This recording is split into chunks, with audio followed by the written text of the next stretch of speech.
डूंगा बुंगा से भाई ज़ैनुल आबिदीन गौरी साहब ने सवाल पूछा है। वो लिखते हैं कि जो नमाज सफ़र में क़ज़ा हो, मकाम पर आकर वो कसर ही क़ज़ा पढ़नी होगी या पूरी नमाज लाजिम होगी। ज़ैनुल आबिदीन। मेरा मोहतरम भाई, आपने अच्छा सवाल पूछा। ये जो आपने सवाल पूछा है, एक आपके सवाल का जवाब देंगे और उसके साथ एक अर्ज़ करेंगे जो एक कोताही है हम सब में जो पाई जाती है, उसकी तरफ इंशाल्लाह तवज्जो दिलाएंगे। तो आपके सवाल का जवाब तो ये है कि जो नमाज सफ़र शरी में जो क़ज़ा हो गई, तो वो घर में आके जब वो उसकी क़ज़ा पढ़ी जाएगी तो वो कसर ही पढ़ी जाएगी। चूँकि नमाज जो लाजिम हुई थी, ज़िम्मे में जो आई थी, तो वो कसर आई थी, तो अब उसकी अदायगी कसर ही की सूरत में होगी। इसमें एक ये तो आपके सवाल का जवाब यहाँ तक मुकम्मल हुआ।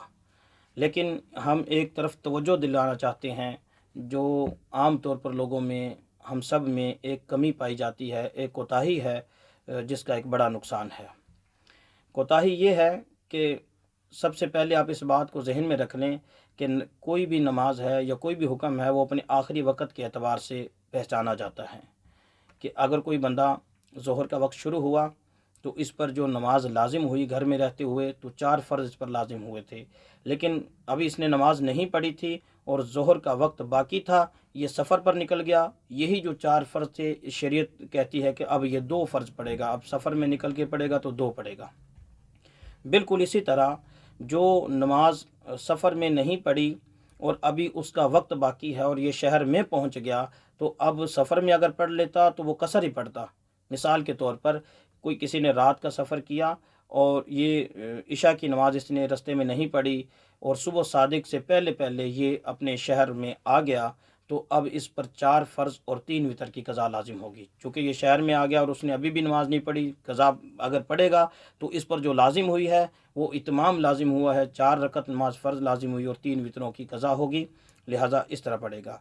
इसी तरह किसी ने सफ़र में असर की नमाज़ पढ़नी थी लेकिन ना पढ़ सका और गुरूब आफ्ताब से पहले वो अपने शहर में पहुंच जाता है, तो इस पर भी जो असर की नमाज़ जो इसके ज़िम्मे में आई है, वो 4 रकत आई है। चूँकि ये नमाज के वक्त ख़त्म होने से पहले अपने मकाम पर पहुंच गया था और इस पर जो लाजिम हुई थी वो इत्माम पूरी नमाज लाजिम हुई थी। हमारे मुआशरे में इसकी कमी पाई जाती है। लोग इस बात का ख्याल नहीं रखते कि जो नमाज मेरे ज़िम्मा में आ रही है, वो दो, अगर ज़ोहर या असर की नमाज 4 रकत वाली नमाज है, तो वो 2 रकत आ रही है या 4 रकत आ रही है।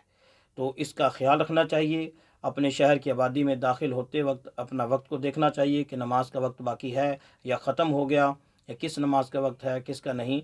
ये इसका ख्याल रखना चाहिए ताकि उसकी जो अदायगी है, जो क़ज़ा नमाज पढ़ेगा, वो दुरुस्त और सही हो जाए और इसके ज़िम्मा से फ़र्ज़ साक़ित हो जाए।